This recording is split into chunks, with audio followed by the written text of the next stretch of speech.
From the European Parliament in Brussels, this is Raw Politics.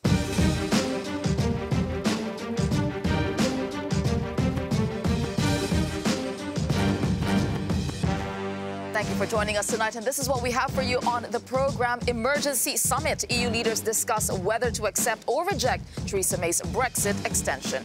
Macron wildcard. Will the French president demand conditions to stop a British Trojan horse? UK campaign. What an EU election in Britain will be fought on if it's forced to field candidates. Brexit effect. The European parties set to benefit the most from the political chaos.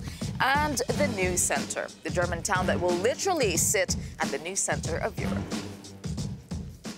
Good to have you with us. It is time to meet our panelists this evening. We have Nigel Farage. He's a British MEP from the Brexit Party and chair of the Europe of Freedom and Direct Democracy Group. What are you watching? Which angle of this story are you watching, Nigel, of Brexit?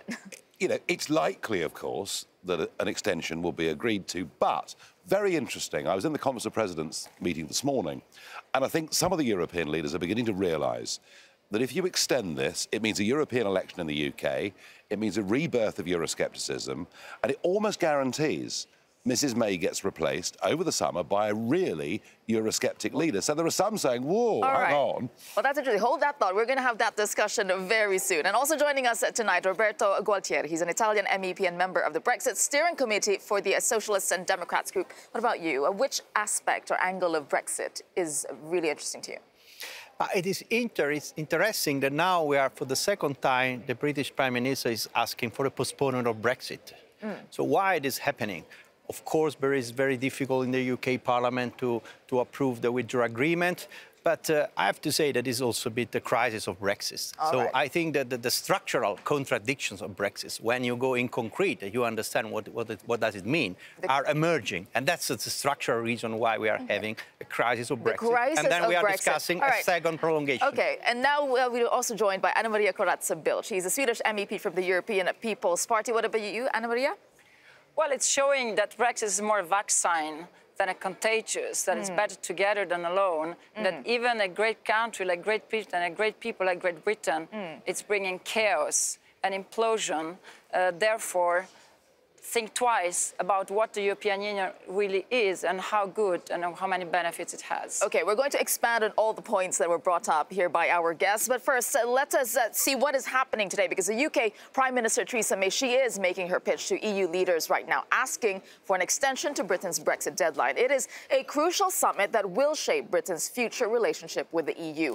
Now, she only wants a short delay until June the 30th. And we do have Jean-Claude Juncker, who was welcoming leaders into Brussels today. But you know what? EU leaders are likely to tell her to accept a much longer delay with tough conditions attached. Now, here is the German leader Angela Merkel with a warning to the UK. Wir werden darüber beratschlagen, welche Art von Verlängerung wir Großbritannien einräumen wollen. Es kann gut sein, dass es eine längere Verlängerung als die von der britischen Premierministerin erbetene ist. OK, let's start with you, Nigel. When we're talking about potentially strict conditions, because you were saying, well, there's a potential that there is an even more Eurosceptic government that could come later in the UK. But look, for now, what we have is a possible one-year extension with stricter conditions. How do you like that? Do you know, the idea of extension, of course, is appalling, because we're 3 years on from a referendum. We backed it up in a general election. We were promised that the will of the people would be carried out. So on the face of it, I'm horrified by it. But I have to say this.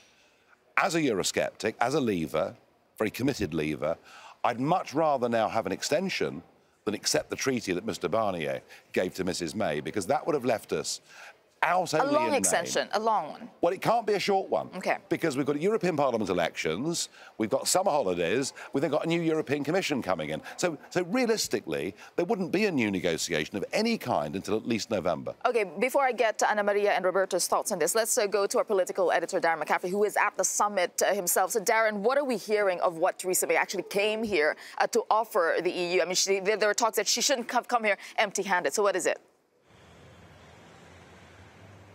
Yeah, indeed. Well, of course, she's come here, Tessa, asking for that extension to the end of June in the hope that Britain somehow, even if it takes part in the EU elections, will somehow not have to actually have MEPs sit in the European Parliament. Of course, it doesn't convene until the start of July.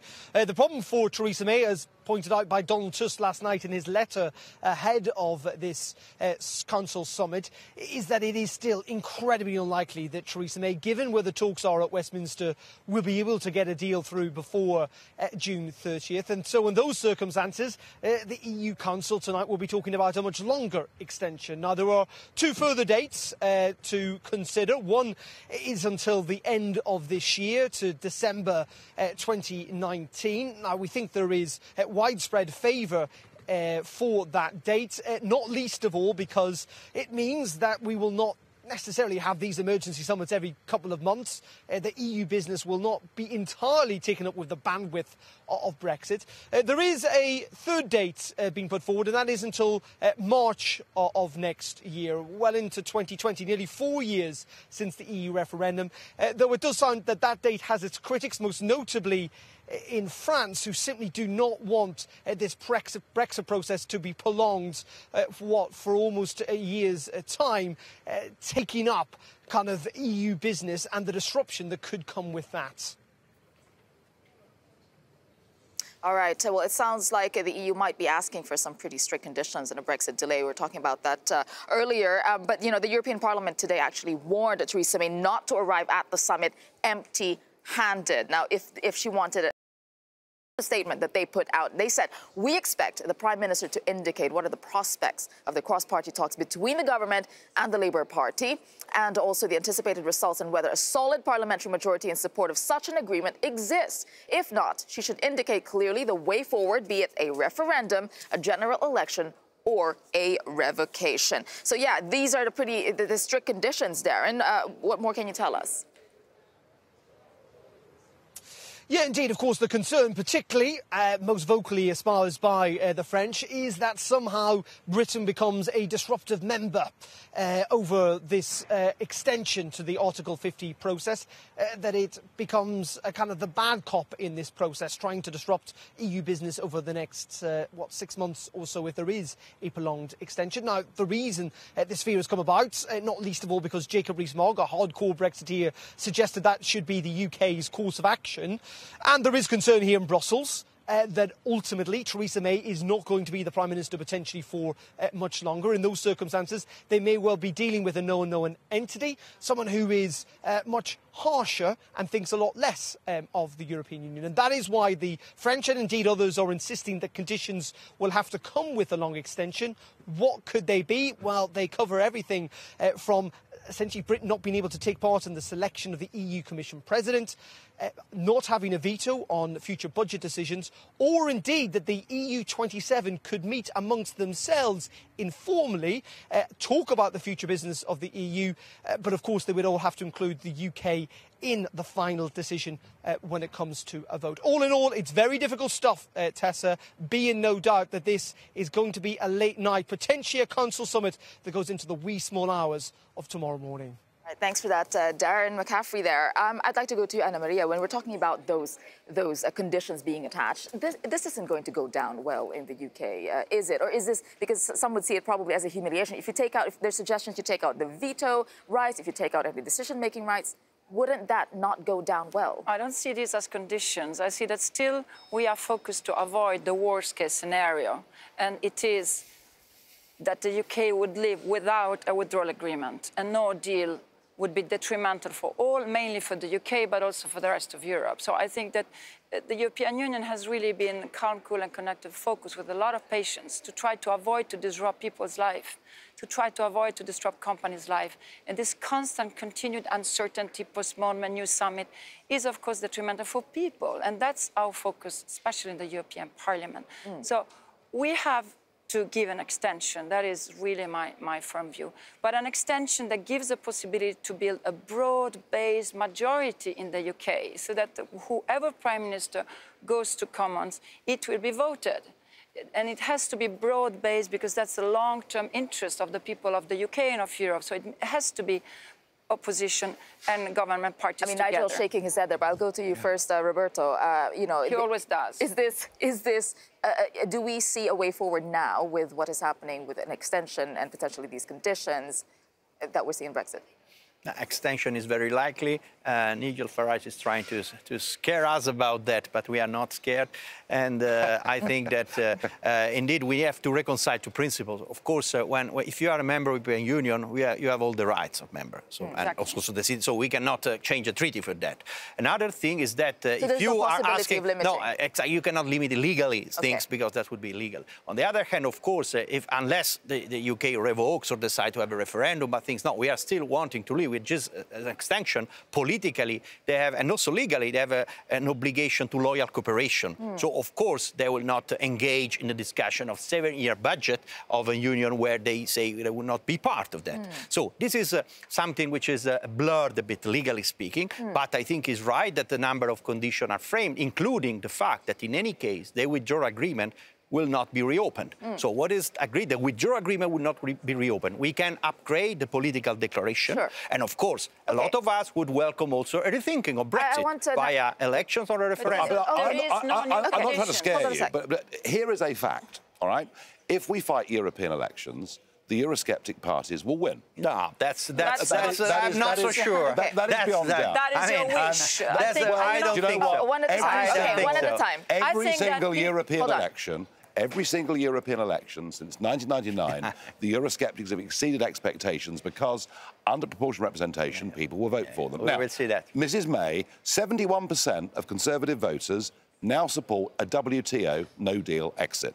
That is where the Conservative Party voters are in the United States. And what it means, so what it means is the next Prime Minister will be a Brexiteer. If you want another year or more of aggravation, you can have it. So you are confirming that British MEPs, if you stay here, you are going to be a disruptive force. Well, I've been quite disruptive. Yes, already continue to be. Okay, Anna Maria, you wanted to That's really no news. That's really no news. Exactly. What is news is that we have seen hundreds of thousands of people in the UK, in the streets, saying to politicians, give results, deliver. We don't want chaos anymore. We want answers. We want concrete results to the people. Hence, people are sick and tired of politics like the one... This is precisely why. No, they want to get on with their lives. 71% of Conservatives want to leave with no deal. You can't deny those facts. If the agreement that's signed later on at the summit, if the draft that we have been seeing circulating, which will include a good faith behaviour from the UK, which means... People go mad about that. You cannot be disruptive. You are not the people. That will mean... You are not the people. You're missing something here. There's been a massive shift in British public opinion. Much more people want to remain.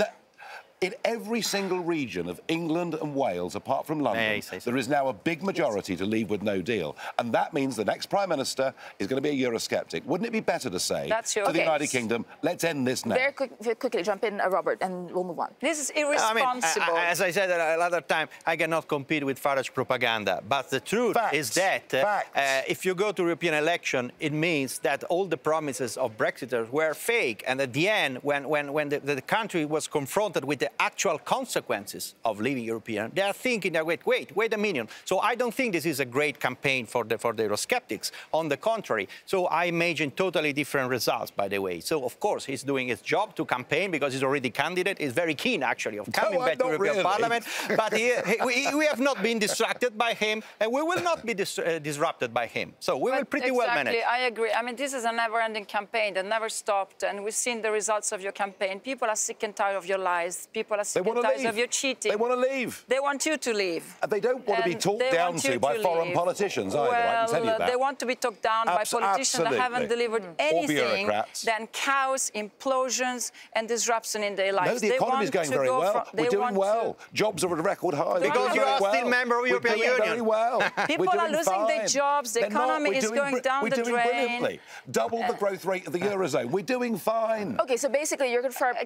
Maybe one should tell me that you are still a member of a single market. You knew that? Yeah, we were told that we were told 500,000 jobs would go as soon as we voted to leave. In fact, employment's at a record high. It's too good. And the Eurozone's in big trouble. Hegel, you are in the single market. OK. The problem is people get scared to leave it because they know what would mean. We'll be a lot richer outside. All right. the Europe we have has been shaped, and I'm happy about that, by our dear friends from the UK. So don't shoot on your own soup. Okay, let's leave it at that for now, because we'll move on. We'll get back to a lot of this when the sun goes down now tonight over Brussels, actually, because the EU leaders are going to gather around that summit table. And Theresa May will have to make her case for a short extension. That's what she came here for. And it's expected to be the toughest audience member. We have France's Emmanuel Macron. Monsieur Macron, Europe's foremost leader, waiting to make his move.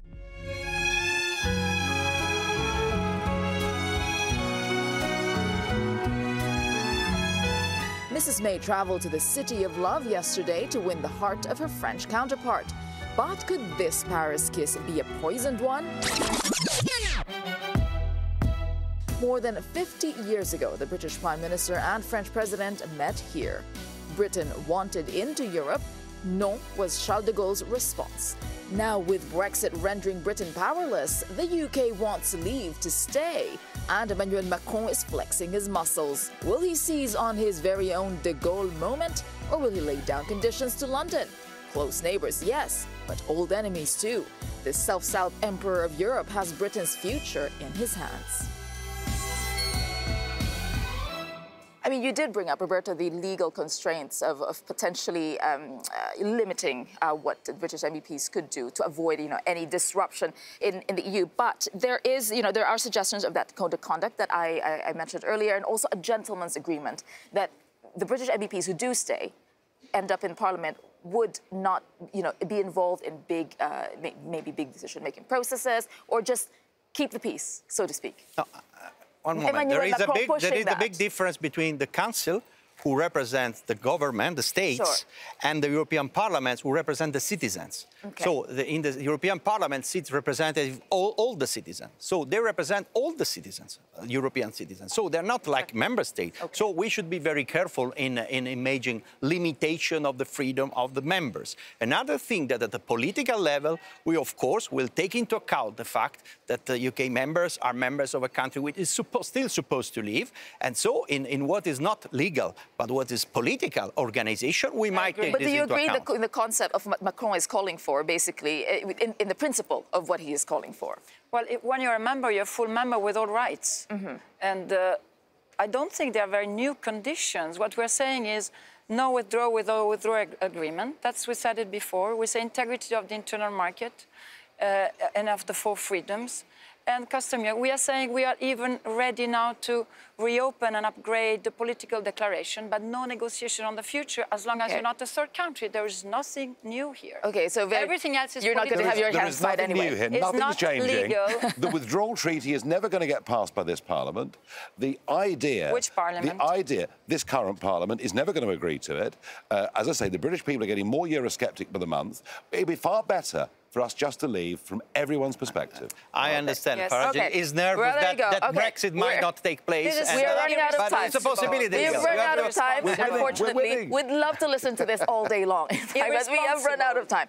Okay, so coming up on Raw Politics, we have a lot more for you. Obviously, we are covering Brexit and what is happening at the EU summit tonight. We'll see the results of that as well, and what EU leaders are talking about. And plus, almost famous, how Brexit could put a tiny German village on the map. Don't go away.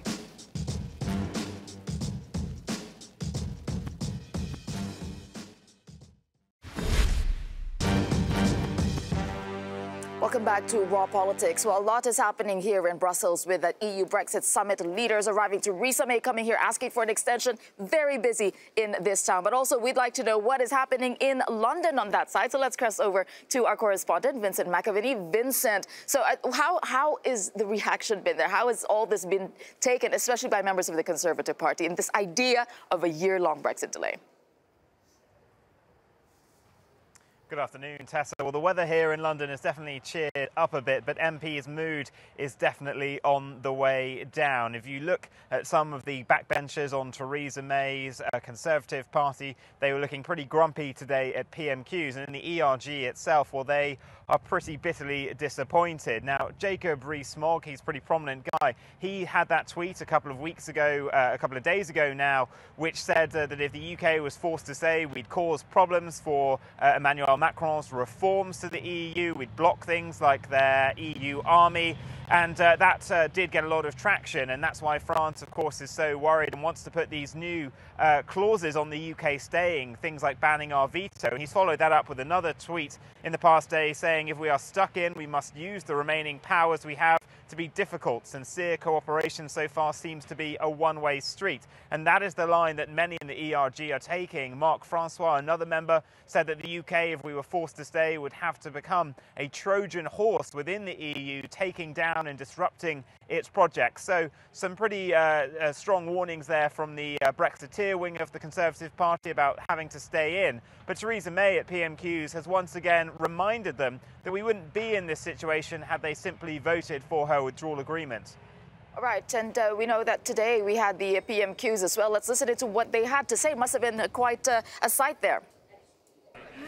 My position on a second referendum, the government's position has not changed. The House has rejected a second referendum 2 times. Now, when we come to a deal, we will have to ensure that legislation goes through this House. Of course, it may be that there are those in this House that wish to press that issue as the legislation goes through. But my position on this has not changed. Well, a lot of MPs are now resigned to the fact we need this extension. They voted once again yesterday to prevent no deal on Friday, to go for this extension. But they share the mood really around the country. There is the same enthusiasm for this extension as a trip to the dentist for some root canal. It seems necessary at the moment, but it's not going to be an enjoyable experience. Okay, thank you for that, Vincent McAvenny there. Well, the UK is indeed waking up to the fact that in all possibility they will be taking part in the EU elections next month. So what are the key battleground issues that candidates will be fighting on? Alex Morgan and our team in the Q has spoken to someone who's standing out as an MEP to find out. Alex. Well, hello, Tessa and team. Well, the European elections that nobody in the UK, I think it's fair to say, thought they were going to fight in June 2016. The elections that still might not happen. Or if they do happen, the candidates might only be in their seats for a very short period of time. I mean, it's extraordinary stuff, isn't it? But already we're seeing the battlegrounds, the battle lines being drawn. Look at this, the newly formed Brexit Party. You, of course, had Nigel Farage sat there on the sofa listening into those heated discussions. Well, his party, his new party, setting out their stall, saying the two-party system is broken. If you voted for Brexit, both parties have failed you. This message of Brexit betrayal coming through, of course, Mr. Farage saying he didn't want to fight these elections, but his party will do, and they will do it on this message. Now, there are many of those who don't want the UK to take part. There was, of course, discussion of boycotts and all this kind of thing, you'll remember. But there's those on the EU side as well who don't really think it's the greatest idea the UK should take part. Take Federica here. She's saying, I think letting the UK take part in the EU elections is a big mistake. There is no certainty that in 3 months the UK will not exit the EU, and the idea here as well that it's not a permanent solution. It's like a fudge, a middle ground fudge. The UK should either decide to go or stay. That is certainly on that side. But then, of course, EU elections have a very different character in the UK anyway, as Sarah Hobolt here. She's a professor in London, professor of European politics. She points out here, she says, often minor parties, fringe parties do very well. These votes are often perhaps favouring the extremes or seen as a protest against the establishment. So with that narrative of Brexit betrayal, you can really see how that could feed into these elections. So she questions, hashtag more of the same? More division? Any real solution? Well, one candidate, somebody who will be standing for the first time, who wants this to be not more of the same, but a break, a difference, a fresh start, if you like, is Laura Rayner. She is standing for the Scottish National Party. She believes very much in presenting Scotland's view, Scotland's desire to remain in the European Union. She will be standing in the election. So I spoke to her earlier and I asked Laura to sum up what she was thinking ahead of this potential vote. This is what she said to me. I'm standing to protect Scotland's place in Europe. Unfortunately, because of Brexit, it becomes actually very straightforward for me to give an answer. It couldn't be more critical for us to have people making a positive case for Scotland's membership of the EU, and I hope indeed that voters will go to the polls with that in mind. Unfortunately, whether we want to talk about Horizon Europe or future common agricultural policy, really this election is going to be about Brexit, and you have to make your voice heard. So the idea here from Laura, it's all going to be about Brexit. Even if she wants to talk about other issues, she's going to have to fight it on Brexit. Well, someone who wants to fight it on Brexit, Carl Benjamin, he's representing the UK Independence Party. They are very pro-Brexit. It is worth saying he has been accused in the past of making controversial remarks, particularly about one Labour MP, with an accusation that some of his comments on social media led to a flurry of rape threats. It is worth saying Mr. Benjamin, a self-styled free speech activist, is controversial, but UKIP, speaking to us on the phone, stood squarely behind him, saying he will be one of their candidates. He's not a fringe voice, they said. He represents their view. Well, this is what he said to me about why he will be fighting these elections. Well, the decision was kind of made for me, I suppose. I've been a political activist for 5 years now, and I never particularly wanted to run for any office or anything like that, but I really want Brexit to occur. I think that it's absolutely imperative for the health of democracy in this country that Brexit is actually given to the people, as in we are actually leaving the European Union. And the fact that I have to now run as an MEP is pretty much an open demonstration that that's being denied. Battling betrayal and fighting to remain. You can see already, Tessa, these battle lines being drawn ahead of elections that might not even take place. All right, thank you for that, Alex and our team in the Cube. And joining us here in the studio to discuss this, we have Mary Honeyball, a British MEP who sits with the Socialists and Democrats group. We also have Stephen Wolfe, a non-attached British MEP, and Arne Lietz. He's a German MEP with the Socialists and Democrats group as well. Okay, I will start with, I guess, are you surprised? You're both British MEPs, surprised that this is even happening? No, not really. Brexit was always going to be a problem. The result of the referendum was not the overwhelming majority that people seem to think it was. It was very, very close. And what it's done is throw up divisions within the country. I think this was all entirely predictable. What about the idea that there's some people who want to run as an MEP in order to make Brexit happen? So you're going to come back to the Parliament to make Brexit happen? Well, that's always been the case. We've had parties, UKIP notably, in the Parliament wanting to leave. I mean, that's not new, and you will get that, and that's democracy. You have people representing all points of view, and that's absolutely fine. And what would be the view from the rest of the EU27 when you have British MEPs again running for this? I mean, there were already divisions of seats, as we know there were preparations for the leaving of British MEPs, and now here we are. Well, I'm definitely in favour of having an election in the UK. What you mentioned, that they're right-wing, or anti-European, we have them also in our national states.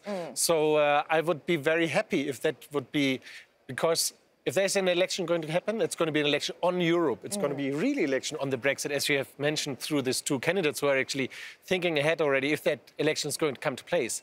So that would be a really very important election, and I think you would not see as many people going to the polls as you have seen before, because people are on the streets, they want to remain. So I think there are going to be tensions on both sides, but I think majority will definitely be pro-European. Yeah, but very quickly, Stephen, I mean, this, maybe for the politicians, it's no surprise, it's not new, but for people who would have to vote on this, I mean, what kind of reaction are you expecting in the UK in this? Well, I'm going to do three things. One is absolute anger that they've not had their Brexit, and I'm sorry, no.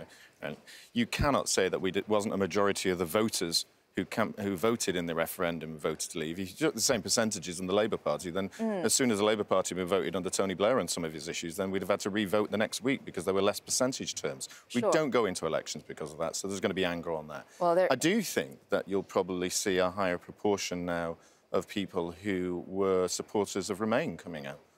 On this particular to want to be more involved in the next they will be. I think they'll want to get their voice out. And there'll also going to be a lot of apathy as well, because people are going to be really angry with the political establishment for denying them their vote. We'll leave it at that first, because there's a notable name he's planning to run in the European elections in the UK. It's Stanley Johnson, father of Brexiteer and former UK Foreign Secretary Boris Johnson. He's joining us now live from London. So you have Stanley. Why are you running at this time? You were a former MEP, in fact. So why now? Why in this extraordinary circumstances? Well, I'm running because honestly, I say to myself, this is a very, very crucial moment for British politics, and MEPs can play a very important role. And I absolutely don't want to see our government or people in general in Britain saying, "Oh, who cares about the the European election, we're going to leave. It absolutely is not a waste of time. And the argument I would make is that it could be as important as ever. Because here are we. Of course, we don't know what's going to happen in Brussels this evening or tomorrow morning. But let's just assume that there's an extension which is more than an extension for just a few days. Let's assume we're going to have European elections in Britain. Then what are we going to need? We're going to need a group of people in Brussels who can really help the policy forward with what they do cooperatively in Brussels. Yeah, and sadly, I would like to ask you, because you voted for Remain. And earlier we just had Nigel Farage, who was saying that the possibility of an even more hardline pro-Brexit new government in the UK would be very difficult for the European Union. What do you think about the worry here, or maybe the concerns on thinking of how to rein in a more hardline pro-Brexit UK government, which could very well be led by Boris Johnson? I mean, he's one of the potential leaders. What do you think of that? Well, what I think is really, really important is that we should field in the European Parliament now and seek to get their election some people who actually see the way forward.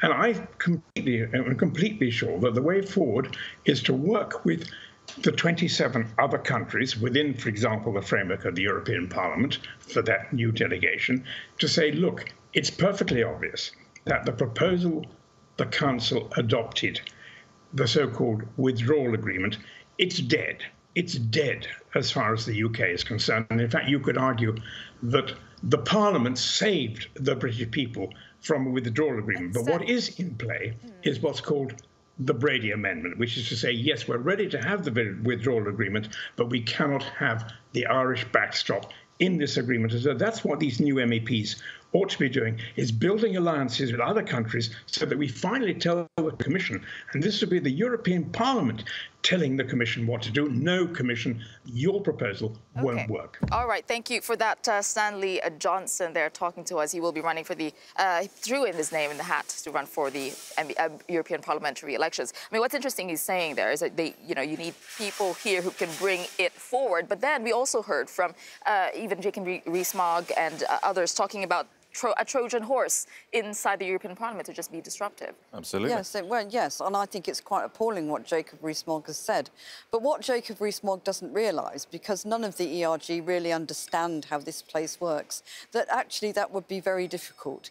At the moment, we have 73 British MEPs from the main parties, who are 73 out of 730.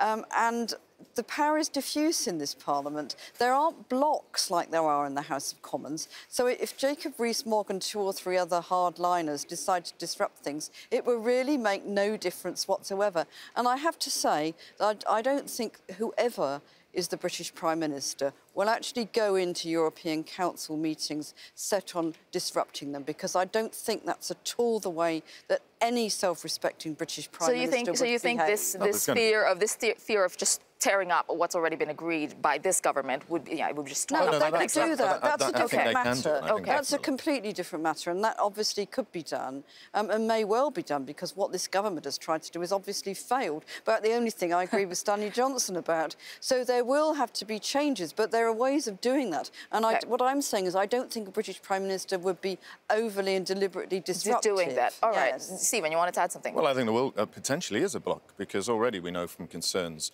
here that there could be 160, 170 Eurosceptics coming into the new Parliament. That's the polling over the last 2 or 3 weeks.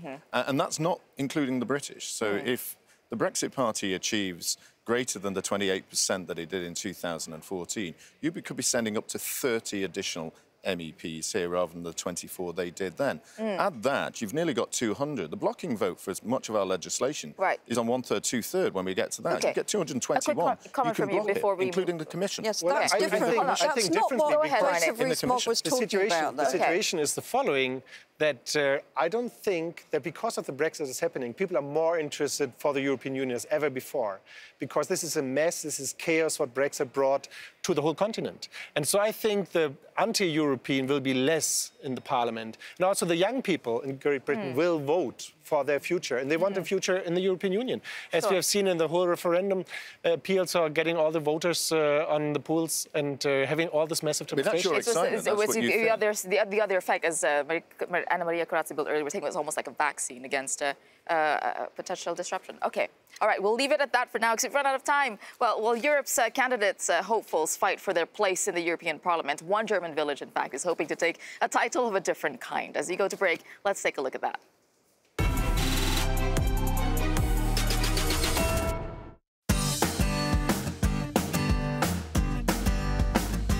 Welcome to Gadheim, a sleepy village in southern Germany. It doesn't get many visitors and it's too small to have its own mayor. But that could all be about to change. As it prepares to be crowned the new geographical center of the European Union. Complete with plaque, map and EU flag, the title currently belongs to Westergrund. But with Brexit just around the corner, it's preparing to pass the baton to its nearby neighbour. And local residents couldn't be happier. In return for putting Gadheim on the map, they want to offer Theresa May honorary citizenship, an offer she surely can't refuse.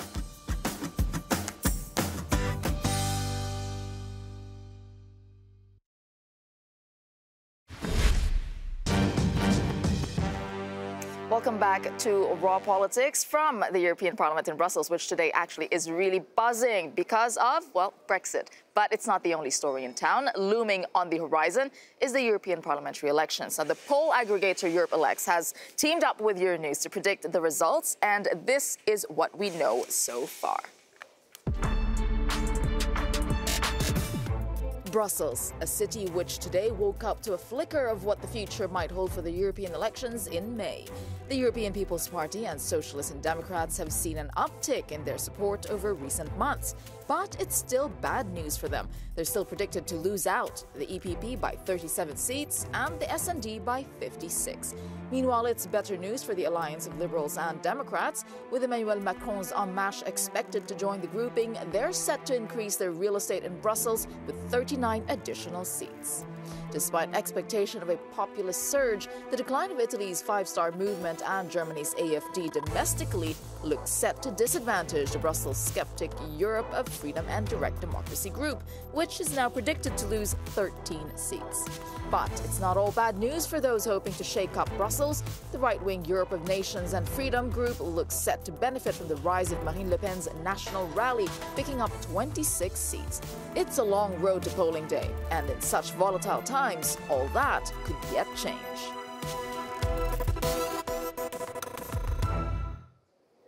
All right, joining us to discuss this is Deputy Leader of the Conservatives in the European Parliament, British MEP Jacqueline Foster.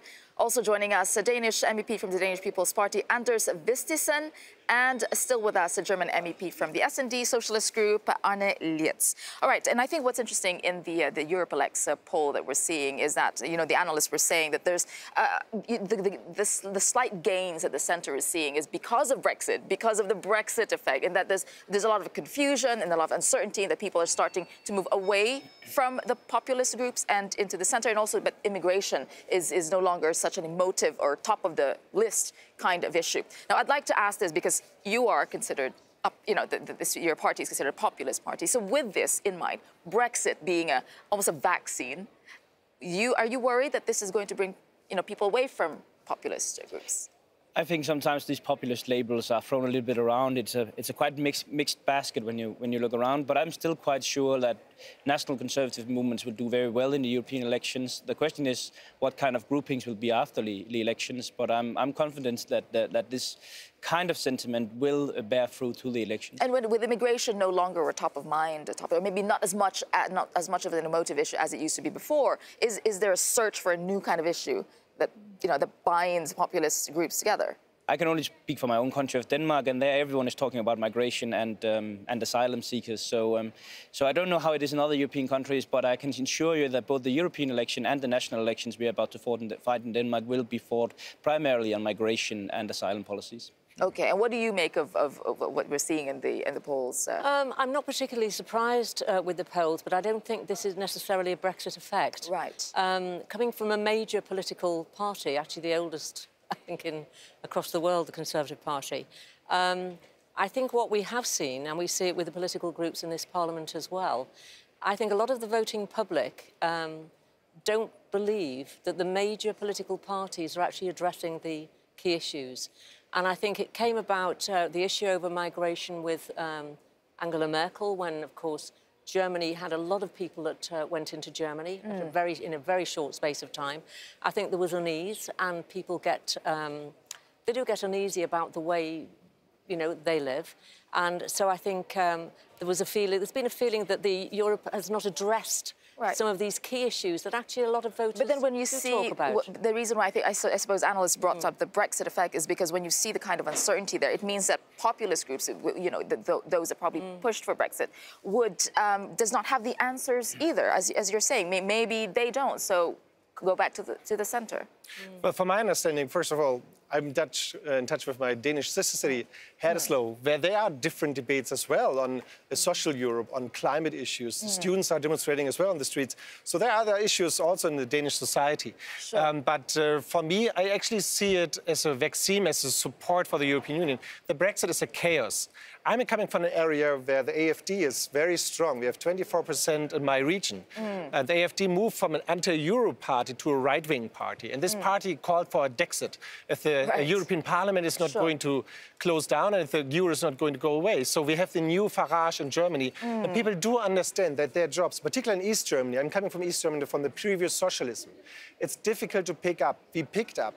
The European market is supporting us so well. So we need a European Union, and people understand how strong it is having the Dexit discussion. When you talk about that Dexit, absolutely having that in mind. Do you think this anti-establishment, let's say, okay, populist, but anti-establishment groups as well, do you think that the appetite to leave the European Union has lessened by a lot because of what they're seeing with the chaos of Brexit? I've seen a lot of parties changing their approach. Sure. For instance, I've seen the FPÖ have changed their approach from a Leave party to a Reform party. I think you've seen a lot of these parties that's gone into government have readjusted their approach. As a direct result of the chaos that we're seeing. Yeah, but probably also if you, for instance, move from being an opposition party into a governing party, there's probably been some compromises to be made, I would say. So, but all in all, I think these parties are holding quite fine in the opinion polls. And I just came from a quite large rally in Milan, where it seems like at least the Italian You seem to be very optimistic. All right, Jacqueline, you wanted to say something? No, I do want to come in because 5 years ago in 2014, I came in 1999.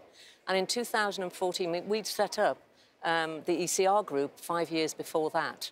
But in 2014, you only had to look at the results in 2014, and the message was changing, and the number of the people that were coming actually into the European Parliament.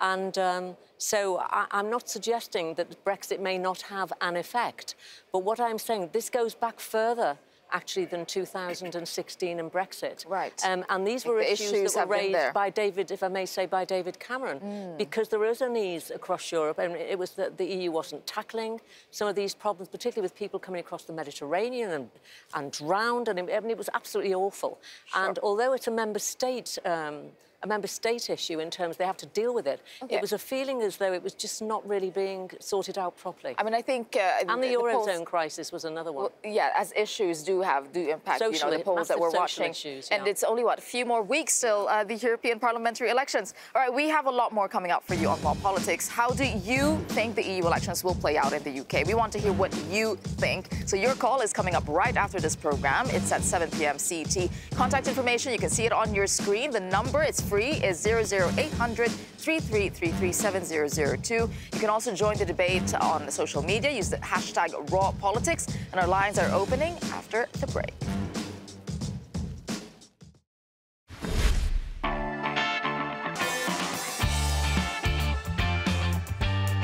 We're live and we're ready to hear from you. Well, I think it's a no-brainer. Why would anybody in politics suggest that we wouldn't have a say?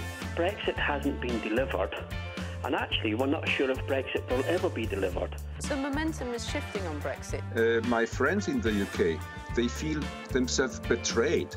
I think the European Union should in general do more to support the Remainers in Great Britain. If the EU are stupid enough to give Mrs May another extension, then yes, we should get full power.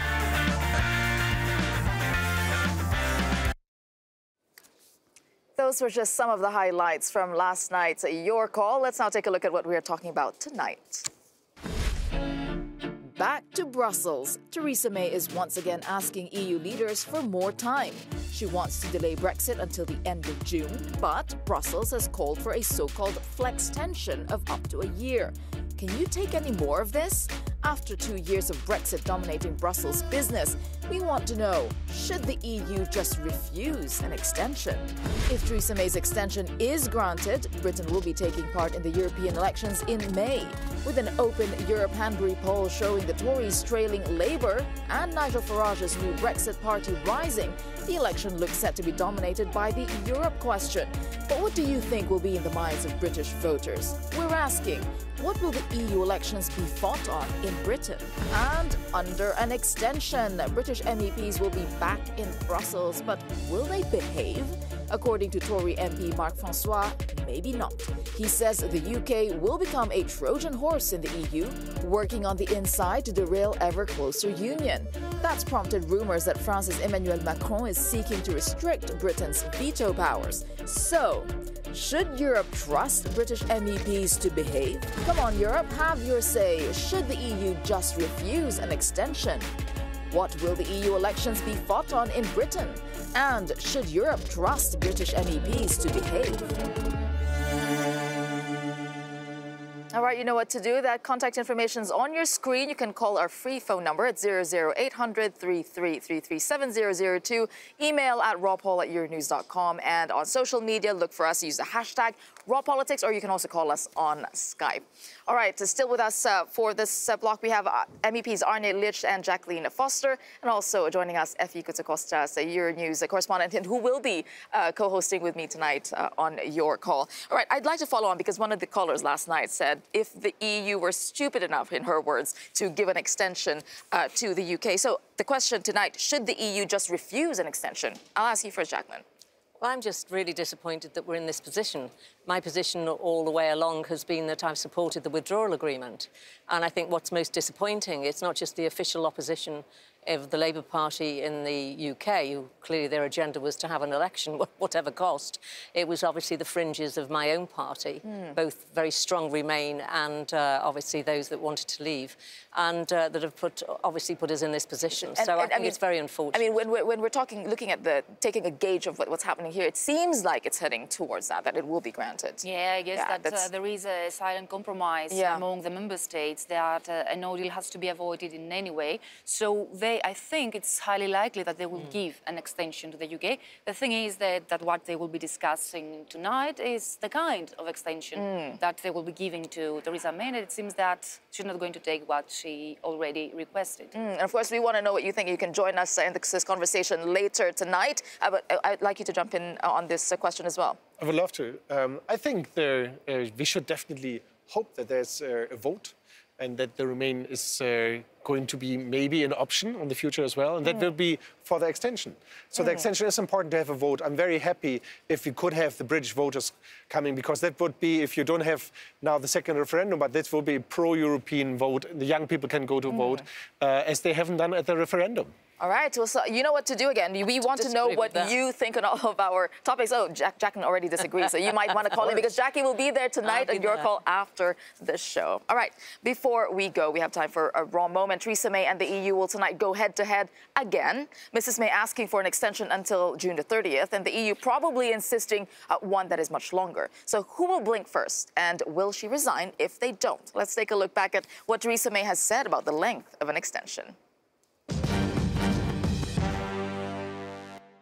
I have therefore this morning written to President Tusk, the President of the European Council, informing him that the UK seeks an extension to the Article 50 period until the 30th of June.